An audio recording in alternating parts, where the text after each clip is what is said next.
খোদা তোমাকে নিজ হাতে তৈরি করেছে আর কতটা সৌন্দর্য দিয়েছে সেটা কি তুমি জানো? রাজমহলের তত্ত্বাবধায়ক হানিফারকে ডেকে আনা হোক।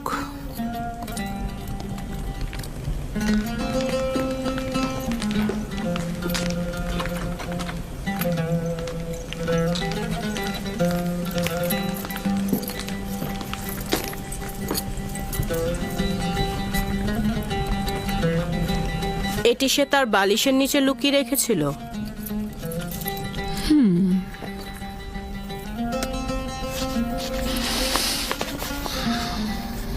আমার বানু, এটা ইউজারশিপকে কেনার সনদ। শামুন নামের একজন ইউজারশিপকে মালিকের নিকট বিক্রয় করেছেন। এটা তো রাজমহলে থাকা উচিত, তোমার কাছে নয়। আপনি যা ভালো মনে করেন।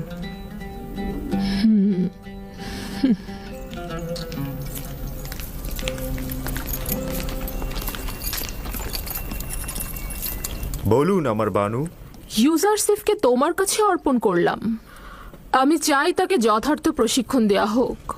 রাজমহলের চালচলন এবং আচার ব্যবহার তাকে শিক্ষা দেয়া হোক।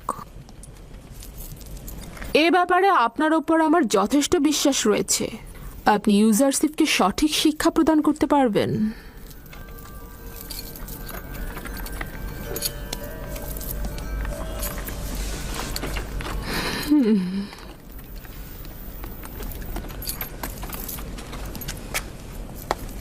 দেখে কিন্তু মনে হচ্ছে না সম্মান প্রদর্শনের এই ভঙ্গি সে উপভোগ করছে। এই মরুচারী তো ভেড়া চড়ানোই জানে না, আর আপনি ওর কাছে সম্মান প্রদর্শন আশা করছেন? ওর তো বংশ পরিচয় নিয়েই আমি সন্দিহান। ও সম্মান প্রদর্শন শিখবে কোত্থেকে? দেখো এই পোশাকে তাকে কি সুন্দর লাগছে। আস্তে, প্রকাশ্যে ওর এমন তারিফ করবেন না, তাতে অহংকারী হয়ে যাবে। এসো আমার সঙ্গে।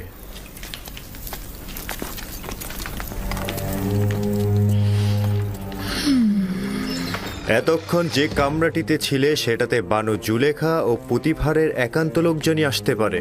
যখন তখন যে কেউ এই কামরায় ঢুকতে পারে না। এই কামরায় প্রবেশ করতে হলে তাকে অবশ্যই 7টি দরজা অতিক্রম করতে হবে। এই 7টি দরজা শক্তভাবে তালাবদ্ধ থাকে, আর তালাবদ্ধ অবস্থায় যে কেউ চাইলেই সেখানে প্রবেশ বা বাহির হতে পারে না। আর এই দরজাগুলোর চাবি শুধুমাত্র বানু জুলেখার কাছেই সংরক্ষিত থাকে। এই জায়গাটি হচ্ছে আমাদের রাজমহলের সবচেয়ে দৃষ্টিনন্দিত স্থান, আর এইখান থেকেই আমাদের প্রিয় মিশরের নীলনদ পর্যবেক্ষণ করা যায়। আর ওই পশ্চিমে মৃত ব্যক্তিদের দুনিয়াও দেখা যায় এখান থেকে। এসো আমার সাথে।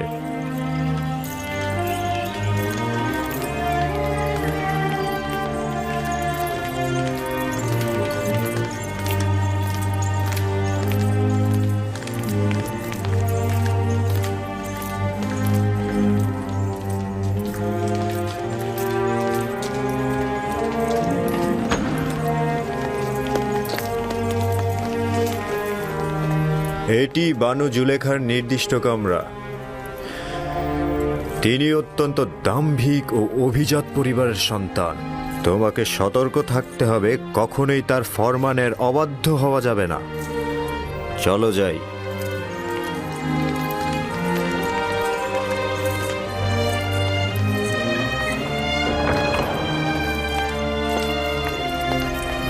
এটা জনাব পুতিফারের খাস বিশ্রামাগার ও কিতাবখানা। জনাব পুতিফার হলেন মিশরের দ্বিতীয় শ্রেষ্ঠ ব্যক্তি। তোমাকে শিখতে হবে কিভাবে রাজ্যের সম্মানিত ব্যক্তিদেরকে কুর্নিশ করে সম্মান দিতে হয়। ও হচ্ছে সুপার, কিতাবখানা রক্ষক এবং জনাব পুতিফারের বইগুলোর বিশেষ পাঠক। চলো যাই।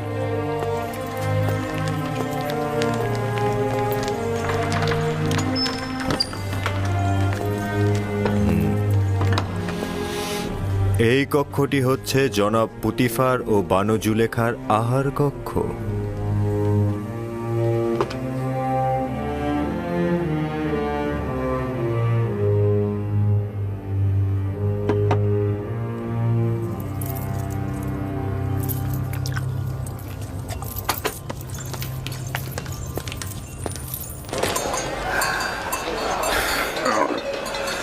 আমি যে করেই হোক ইউসুফকে নাজাত দেব,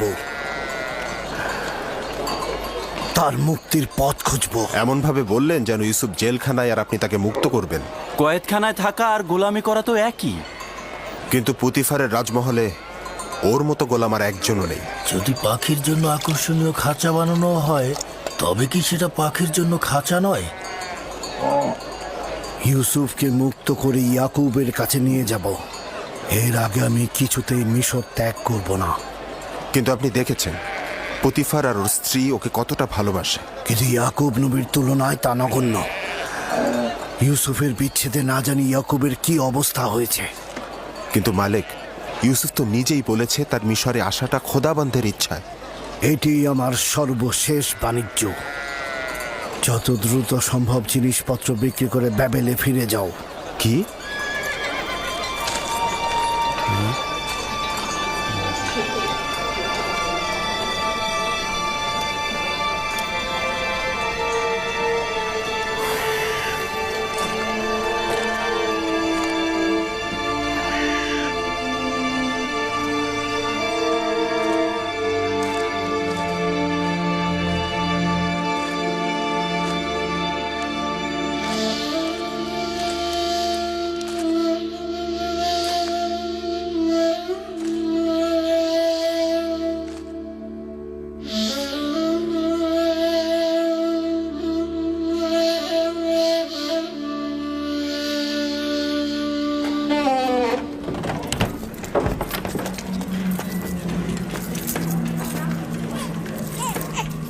এটি খেদমতদার ও গোলামদের থাকবার জায়গা।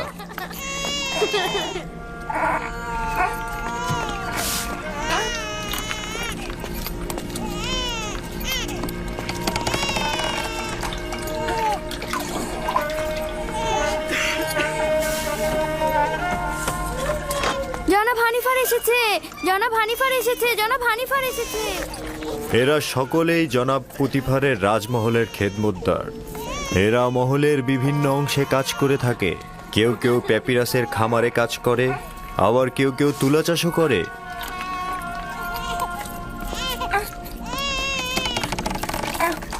কিছু সংখ্যক পুরুষ এবং নারী এখন কর্মক্ষেত্রে রয়েছে। এখানকার প্রতিটি কামরায় একটি করে পরিবার বসবাস করতে পারে। তাদেরকে এত অসহায় দেখাচ্ছে কেন? জনাব পুতিফার কেন এদের দিকে নজর দেন না? অন্যান্য রাজ্যের খেদমতদার ও গোলামদের অবস্থা এদের চাইতেও শোচনীয়। এরা তো খুব ভালোই আছে। আমরা তাদের এখানে থাকার জায়গা ও খাবারও দিচ্ছি, তাছাড়া তাদের বাচ্চা কাচ্চাদের রক্ষণাবেক্ষণও করছি। আমি কি এদের দেখতে আসতে পারি? কেন নয়? তবে উত্তম হচ্ছে বেগম জুলেখা ও আলী জনাব পুতিফারের কাছ থেকে অনুমতি নেওয়া। এরা হচ্ছে বিশেষ গোলাম যারা পালকি বহন করে থাকে।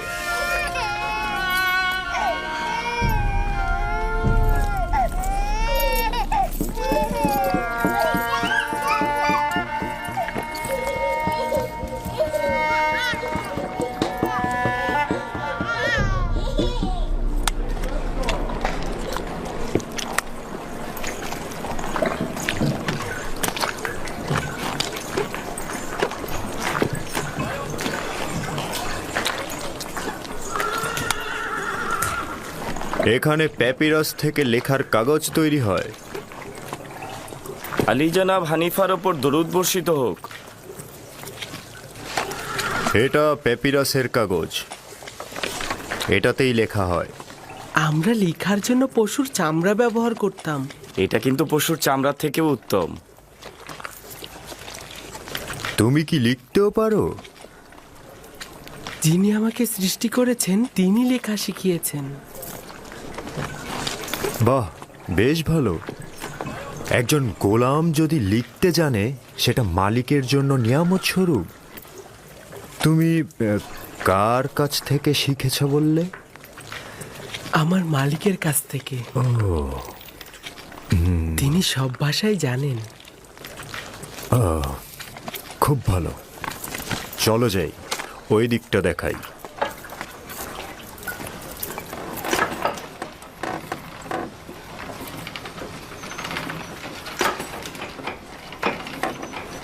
এটি হলো কাতান বুননের স্থান। কাতান কি? কাতান হচ্ছে সেই কাপড় যেটাকে কোমরে পেঁচিয়ে পরিধান করে থাকি আমরা, এবং এই কাপড়টা দিয়েই লেবাস তৈরি করি। সবচাইতে মোলায়েম যে কাতানটি তৈরি করা হয় সেটার নাম কাতানে সালাতানাতি। শুধু রাজমহলের বাসিন্দাদের জন্যই এ কাতান তৈরি করা হয়। বানু জুলেখার আকর্ষণীয় যে কাতানগুলো আছে সেগুলো এখানেই তৈরি হয়। চলো যাই।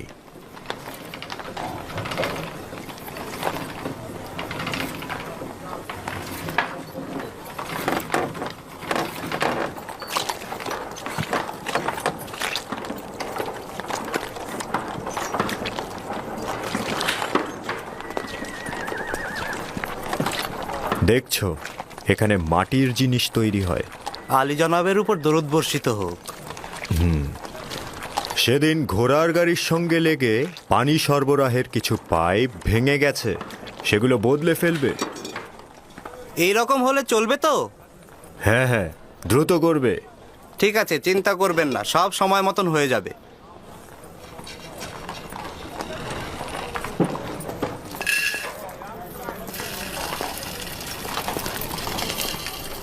এটি খাদ্য সরবরাহের ভাণ্ডার। রাজমহলের সমস্ত খাবারের উপকরণ এখানেই রাখা হয়।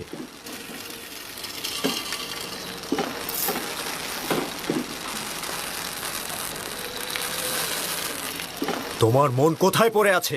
ঠিক মতো কাজ করো।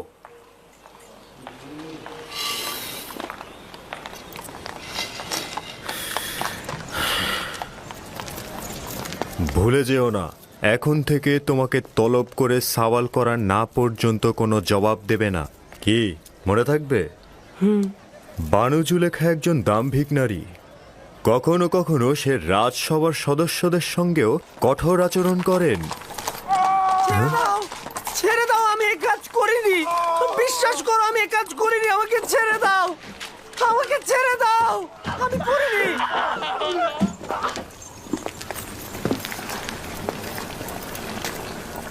এটি রাজমহলের রান্নাঘর। বিভিন্ন ব্যক্তিদের জন্য এখানে হরেক রকমের রান্না করা হয়। গোলাম ও খেদমতদারের জন্য আলাদা খাবার, দায়িত্বশীল ব্যক্তি ও তত্ত্বাবধায়কদের জন্যও আলাদা খাবার, এবং জনাব পুতিফার ও বানু জুলেখার জন্য স্বতন্ত্র খাবার তৈরি করা হয়। কেন অনেক রকম খাবার তৈরি করা হয়? সকলের জন্য একরকম খাবার তৈরি করলেই তো হয়।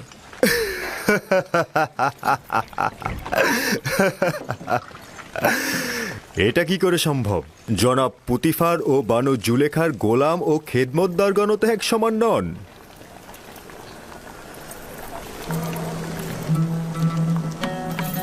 ও হচ্ছে ইউজারশিপ। এখন থেকে ইউজারশিপই তোমাদের খাবার বন্টনে সহায়তা করবে। ও একজন অক্ষর জ্ঞান সম্পন্ন বালক। তালিকা অনুযায়ী হিসেব করে ও খাবার বন্টন করবে। এতে করে আমাদের খাবারের হিসেব ঠিক থাকবে।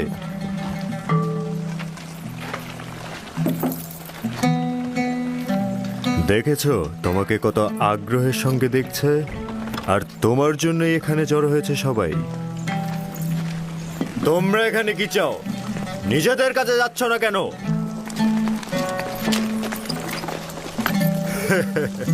কাজে মন দাও। চলো ইউজারশিপ।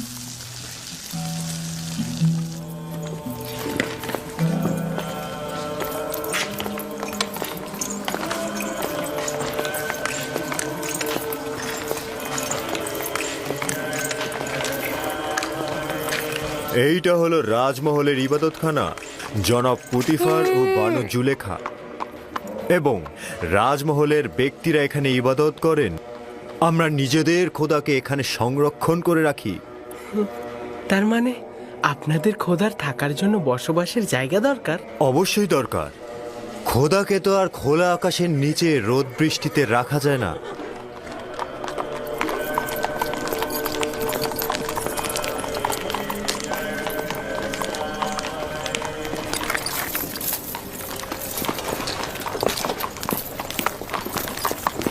জনাবে মহান হানিফারের উপর দরুদ। সাধারণত রাজমহল দর্শনের সময় সকালবেলা, হঠাৎ এই দুপুরবেলা।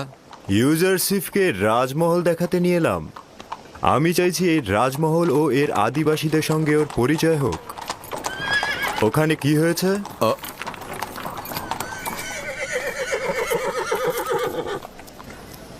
রাজমহল থেকে জোহর চুরি হয়েছে। এরা সকলেই রাজমহলের অভ্যন্তরীণ পাহারাদার। কেউ স্বীকার করছে না, কিন্তু একজন আরেকজনকে দোষ দিচ্ছে। তাই নাকি? চলো দেখছি ব্যাপারটা।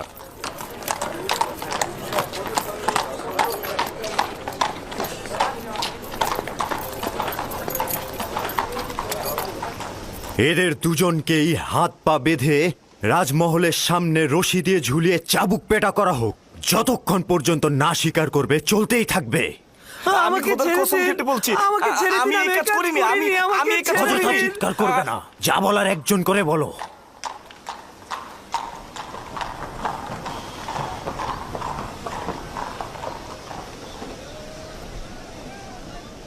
কিন্তু জনাব হানিফার, মহান খোদার কসম, আমি অপরাধী নই। সত্যি বলছি, আমি চুরি করিনি। আসলে যেদিন চুরি হয়েছে সেদিন তো আমি আসিনি, সেদিন তো আমি ছিলামই না, আমি চুরি করিনি। আমরা তো অবশ্যই দোষীকে খুঁজে বের করতে সক্ষম হব, তাই না? এর চাইতে উত্তম হবে দোষ স্বীকার করো, নয়তো পরিণতি খুব ভয়াবহ। সে বলেছে তুমি তার গাফিলতির সুযোগে খেদমত মহলে প্রবেশ করেছো। আমি প্রবেশ করেছি? আমি তো সেদিন আসিনি। ও মিথ্যে কথা বলছে, মিথ্যুক কথাকার। ভুল করেছি, তখনই ওকে ধরা উচিত ছিল আমার। আমি খোদার নামে কসম কেটে বলছি, আমি নিজ চোখে দেখেছি ওকে চুরি করতে। আমাকে আর কেউ দেখলো না, শুধু ও দেখলো? এটা হতে পারে? একজন পাহারাদারের দায়িত্ব খিদমত মহলে কে প্রবেশ করছে এবং বের হচ্ছে তার নজর রাখা। তোমার ঘুমানো উচিত হয়নি। তুমি দোষী, কেননা তুমি কাজের সময় ঘুমিয়েছ আর তোমার পক্ষে কোনো সাক্ষীও নেই। কিন্তু আলী জনাব, আমি সত্যি করে বলছি, আমি চুরি করিনি। দুঃখিত। নিনিফার কোপাতাকে আজাদ করুন এবং ওকে জেলখানায় পাঠিয়ে দিন। আলী জনাব, আমি চুরি করিনি, আমি চোর নই, আমি সত্যি বলছি। আপনারা আমাকে রহম করুন, খোদার কসম কেটে বলছি। আমি তোমার জবান বন্ধ করো। নীলিফার, তুমি খোদার ক্রোধে আগুনে জ্বলবে। কেন সত্যি বলছো না? আলী জনাব, আমি চুরি করিনি, আমি সত্যি বলছি, খোদার কসম। আমি চোরকে শনাক্ত করতে পারবো। না পুত্র আমার, এটা তোমার কাজ নয়। আমি আপনাদেরকে নিশ্চয়তা দিচ্ছি। আপনারা কি চোরকে শনাক্ত করতে চান না? চাই, কিন্তু তুমি কি করে চোরকে শনাক্ত করবে? আমার আব্বাজান শিখিয়েছে। তিনি ফয়সালা নির্ধারণে দক্ষ ছিলেন।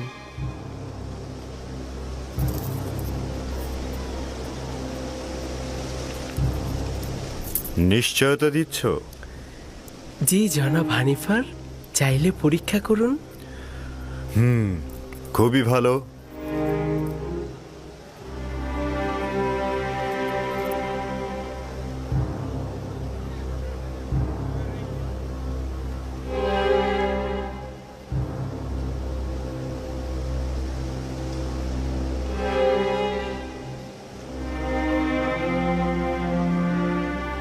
আমি জানি চোরকে। আমি আশা করছি সে নিজে থেকে দোষ স্বীকার করে তার শাস্তি কমিয়ে নেবে। আসলে যেদিন রাজমহলে চুরি হলো সেদিন আমার পাহারার দায়িত্বই ছিল না। আমি তো সেদিন আসিনি। আমি যে চুরি করিনি এটার কোনো সাক্ষী নেই, তবে সত্যি করে বলছি, আমি নিজ চোখে নীলিফারকে চুরি করতে দেখেছি, খোদার কসম। আমি গুনাহগার ব্যক্তিকে শনাক্ত করতে সক্ষম হয়েছি, আর কিছুক্ষণের মধ্যেই আমি তা প্রমাণ করে দেব। জনাব হানিফার, আমি চোরকে শনাক্ত করে ফেলেছি। আপনি অবশ্যই তার গর্দানটা কেটে ফেলবেন। আমি শুধু চাইছি তাকে শনাক্ত করতে। একবার শুধু শনাক্ত হোক। তাকে কোনরূপ ক্ষমা করা হবে না, শুধু শনাক্ত করুন। জনাব রুদামুন, এই দুজনকেই বাগিচার কাছে নতজানু করা হোক।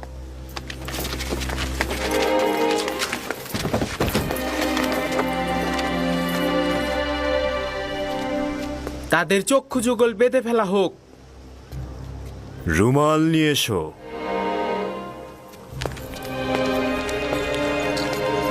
তার হাত বেঁধে ফেলো।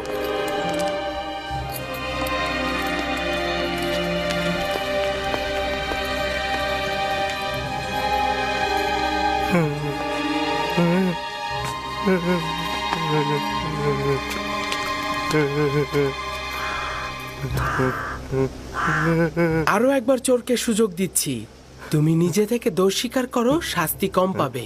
কিন্তু আমি যদি শনাক্ত করি তাহলে অবশ্যই তোমার গর্দান কাটা হবে।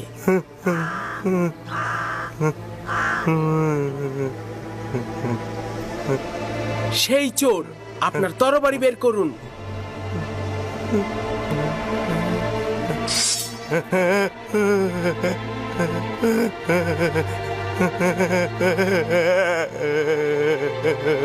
এই চোরটার গর্দান কেটে ফেলুন। না না না না, আমি স্বীকার করছি, আমি স্বীকার করছি, আমি চুরি করেছি, আমি ভুল করেছি, আমি স্বীকার করছি।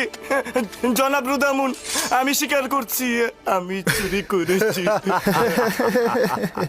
তুমি নিজেও চিন্তা করনি যে এত তাড়াতাড়ি স্বীকার করবে। সাবাস ইউজারশিপ, সাবাস। তাকে নিয়ে যাও।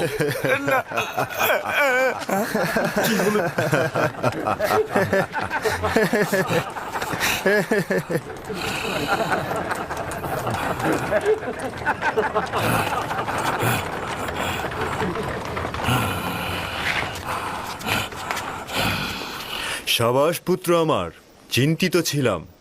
আমি ভাবতেই পারিনি যে তুমি পারবে। শুক্রিয়া জ্ঞাপন করছি, অনেক অনেক কৃতজ্ঞতা জ্ঞাপন করছি। আমি গুনাহ না করেও শাস্তি পেতে যাচ্ছিলাম। অনেক অনেক শুক্রিয়া। তোমাকে দোষী করেই তোমার জীবন বাঁচানো হলো, তাছাড়া আসল চোরকে ধরতে পারতাম না। তুমিও একেবারে গুনাহীন নও, আর একবার যদি দায়িত্বের অবহেলা করো তাহলে কঠিন শাস্তি প্রদান করা হবে। আজ্ঞা শিরোধার্য, এরকম আর হবে না। শুক্রিয়া, শুক্রিয়া। খুবই ভালো পুত্র আমার, চলো যাই, আমার সঙ্গে এসো। কি দারুণ বুদ্ধি রে বাবা! এই দেখলে কিভাবে চোরটাকে ফাঁদে ফেললো? যেমন বুদ্ধি তেমনই সুদর্শন। আমার তো বিশ্বাসই হচ্ছে না, একটা বালক কি করে এই কাজ করলো।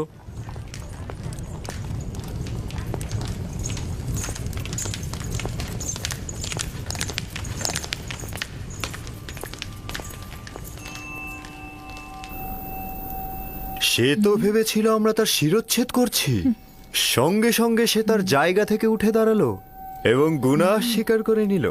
সে তো ভয়ে বলতে থাকলো যে না না, শিরচ্ছেদ করো না, গুনাহ আমি করেছি, আমি চুরি করেছি, আমি আমার দোষ স্বীকার করছি।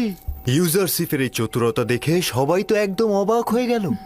কেউ তো চিন্তাও করতে পারেনি তার মতো একটা বালক এত তীক্ষ্ণ বুদ্ধি সম্পন্ন। আমি অবশ্যই জনাব পুতিফারের কাছে মূল্যবান হাদিয়ার জন্য শুক্রিয়া জ্ঞাপন করব। ইউজারশিপ খুব বুদ্ধিমান এবং অক্ষর জ্ঞান সম্পন্ন বালক। আজ থেকে কেউ অতিরিক্ত খাবার নিতে পারবে না। যার যতটুকু দরকার ততটুকুই হিসেব করে খাবার বিতরণ করবে সে। একজন অক্ষর জ্ঞান সম্পন্ন গোলাম তার মালিকের কাছে নেয়ামত স্বরূপ। ইউজারশিপের বিশ্রামাগার কোথায় নির্ধারণ করেছেন? এখনো সিদ্ধান্ত গ্রহণ করিনি। গোলামদের থাকার জন্য নির্ধারিত স্থান রয়েছে, এখানে সিদ্ধান্তের কি দরকার? না, গোলামখানায় নয়, এখানেই রাজমহলের মধ্যে, যা গতরাতে নির্ধারণ করা হয়েছে। ইউজারশিপ, তুমি কি রাজি আছো? শুক্রিয়া জ্ঞাপন করছি। যদি অনুমতি দান করেন, আমার শোবার জায়গা রাজমহলের গোলামদের মধ্যে হলে উত্তম হবে। আমি বলবো তুমি কোথায় এবং কাদের সাথে জীবন গড়বে। বুঝতে পেরেছো? জি। বানু, রাজমহলে একজন গোলামের উপস্থিতি নিয়মের বরখেলাপ। এতে করে অন্যান্য গোলামরা ঈর্ষান্বিত হয়ে উঠতে পারে। যখন আমি এবং এই মহলের প্রভু পুতিফার তার প্রতি আকৃষ্ট হয়েছি, তখন আর কারো হক নেই তার প্রতি দৃষ্টি দেয়ার।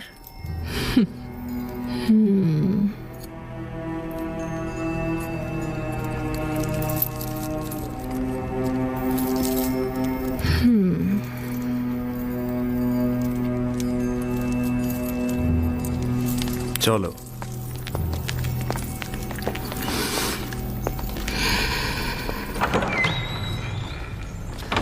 ইউজারশিপ, পুত্র আমার কোনো পুত্র সন্তান নেই। আমাকে তোমার পিতার ন্যায় জানবে এবং যে কোনো মুশকিলে আমাকে স্মরণ করবে। শুক্রিয়া জ্ঞাপন করছি।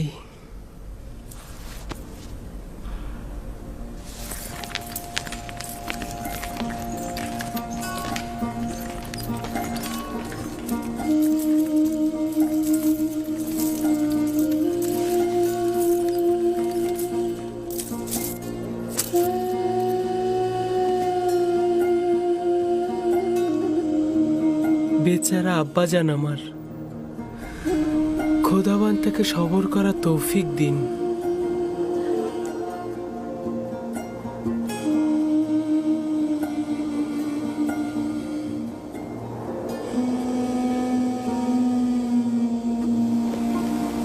হে কানানের নেকড়ের পাল, তোমাদের বলছি, হে কানানের সমস্ত নেকড়ের পাল, তোমরা নিশ্চুপ কেন? আব্বাজান, নেকড়িগুলো কি কথা বলতে পারে? না আমার পুত্র, তবে খোদা তাআলা যদি চান তবে নেকড়েরা অবশ্যই উত্তর দেবে।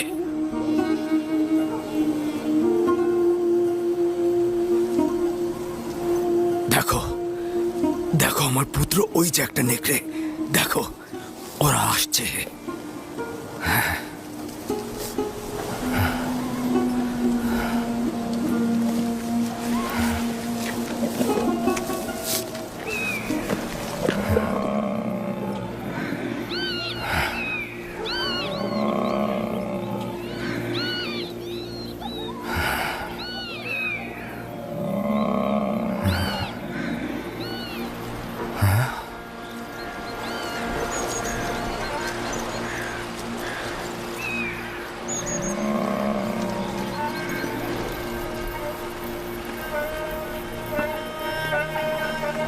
ওই যে দেখো, আব্বাজান আসছে।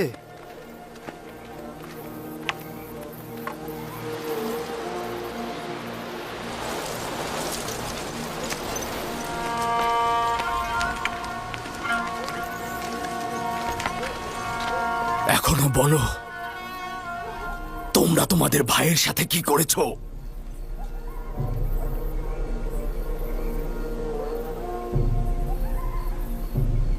কি হলো বলো? কথার উত্তর দিচ্ছ না কেন লাভি? পূর্বে বলেছি তো নেকড়ে। তোমরা মিথ্যে বলছো। নেকড়েরা অস্বীকার করেছে, ইউসুফের খবর তাদের কাছে নেই। নেকড়ে? নেকড়ে কি করে অস্বীকার করতে পারে? আমি দেখেছি, ওরা আব্বাজানকে বলেছে, ওরা মাথা নেড়ে বলেছে ওরা জানে না। বিলম্ব না করে সত্যি বলো, ইউসুফের সাথে তোমরা কি করেছো? এখনো ফুরসাত রয়েছে।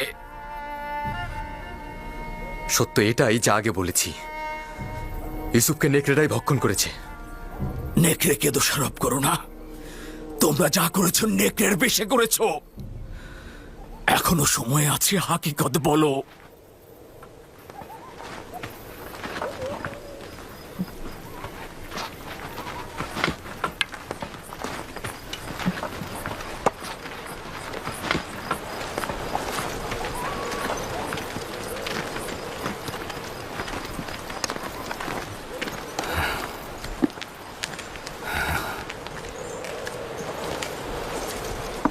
খোদা তাআলা সবাইকে তওবা পড়ার ফুরসাত দেন না।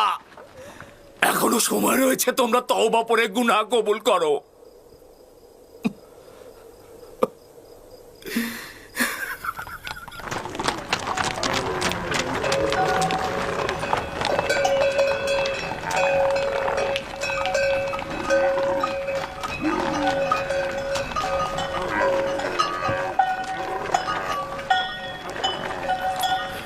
আপনার উপর দরুদ বর্ষিত হোক। আশা করি আবার দেখা হবে। খোদা হাফেজ। খোদা হাফেজ।